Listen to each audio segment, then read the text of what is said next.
दोस्तों, वैसे तो इंसान को गलतियों का पुतला कहा जाता है, लेकिन कई बार गलती से ही कुछ ऐसे आविष्कार हो जाते हैं जो मानव इतिहास के लिए एक वरदान साबित होते हैं।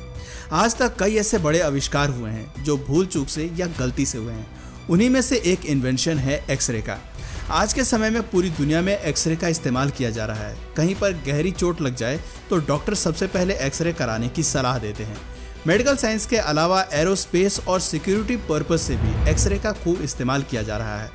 पूरी दुनिया में हर सेकंड करीब 125 एक्सरे होते हैं, यानी पूरे साल में 4 अरब से अधिक एक्सरे दुनिया भर में होते हैं। इसी से अंदाजा लगाया जा सकता है कि एक्सरे कितना इम्पोर्टेंट है। लेकिन एक्सरे का आविष्कार किया किसने? किस गलती से एक्सरे का आविष्कार हुआ? एक्सरे का इतिहास क्या है? आइए इसके बारे में डिटेल में चर्चा करते हैं। 19वीं सेंचुरी के दौरान फिजिक्स और केमिस्ट्री के क्षेत्र में कई क्रांतिकारी आविष्कार हुए थे। इन आविष्कारों ने साइंस को एक नई गति प्रदान की थी। 19वीं सेंचुरी के अंतिम दशक में एक्सरे का आविष्कार गलती से हुआ था, और ये एक ऐसा इन्वेंशन था जिसका यूज आविष्कार के तुरंत बाद करना ही शुरू कर दिया गया था। एक्सरे के आविष्कार का श्रेय विल्हेम कोनार्ड रॉन्टगेन को दिया जाता है। उन्होंने किस तरह एक्सरे का आविष्कार किया, उससे पहले उनके बारे में आइए कुछ बातें जान लेते हैं। 27 मार्च 1845 को रॉन्टगेन का जन्म जर्मनी में हुआ था। उनके पिता एक किसान थे और माँ घर की जिम्मेदारी संभालती थी।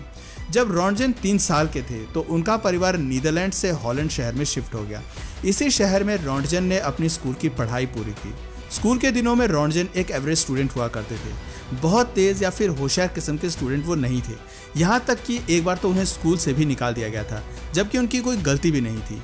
हायर एजुकेशन के लिए रॉन्टगेन ने स्विट्जरलैंड का रुख किया और फिर बतौर प्रोफेसर अपने करियर की शुरुआत की। वो वुजबर्ग यूनिवर्सिटी में फिजिक्स के प्रोफेसर भी बन गए थे। रॉन्टगेन को तरह तरह का एक्सपेरिमेंट करने का काफ़ी शौक था। जब भी उन्हें टाइम मिलता वो लेबोरेटरी में कुछ ना कुछ करते ही रहते थे।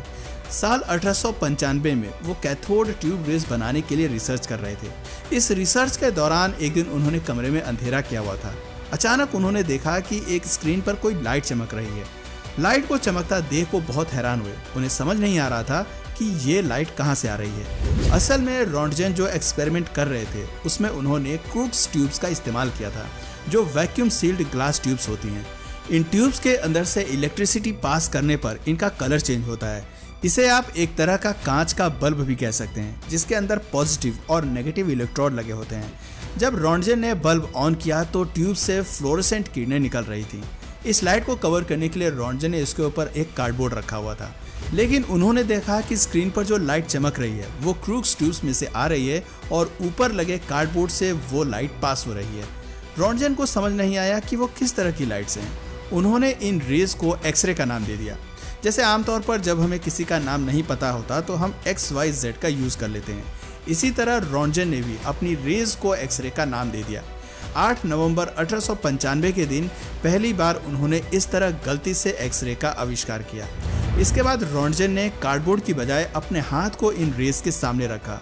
उन्होंने देखा कि वो लाइट उनकी स्किन तो पार कर रही हैं, लेकिन हड्डियां पार नहीं कर पा रही, जिस कारण स्क्रीन पर उनकी हड्डियों की इमेज नजर आ रही थी। रॉन्टगेन समझ गए कि उन्होंने गलती से ही लेकिन एक महत्वपूर्ण खोज कर ली है।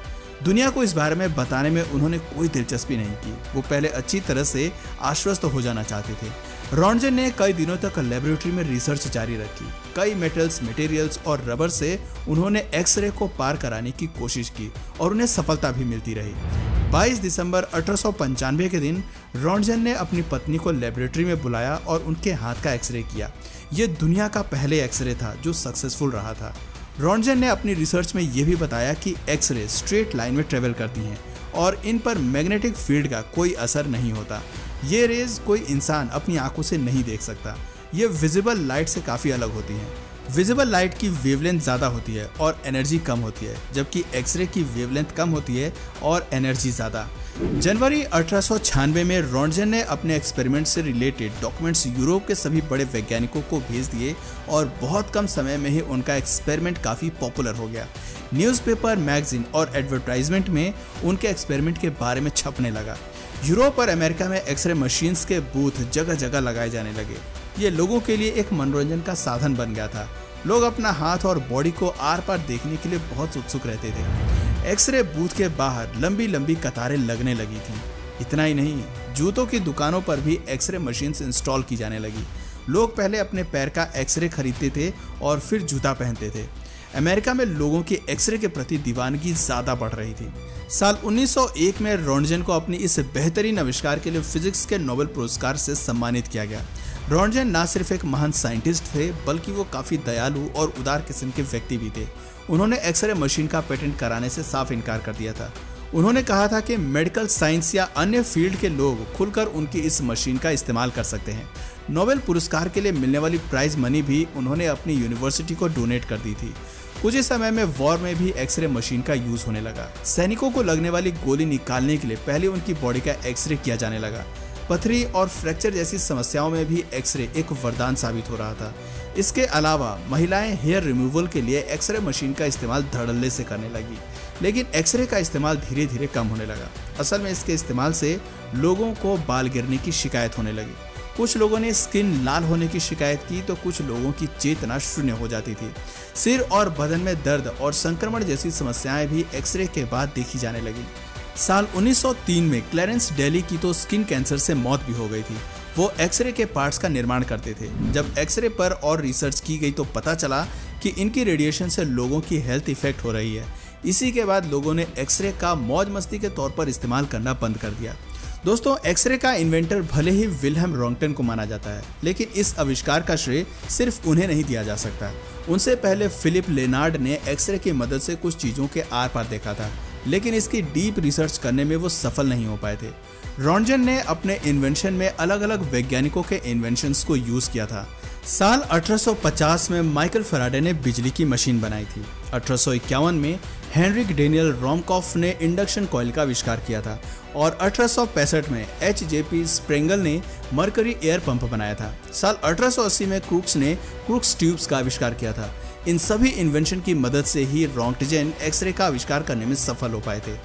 10 फरवरी 1923 के दिन रोंटगेन का 77 साल की उम्र में निधन हो गया था, लेकिन वो एक ऐसा आविष्कार दुनिया को दे गए थे जिसका इस्तेमाल उनकी मौत के 100 सालों के बाद भी खूब हो रहा है और आने वाले सैकड़ों वर्षों तक उनके एक्सपेरिमेंट का इस्तेमाल होते रहेगा।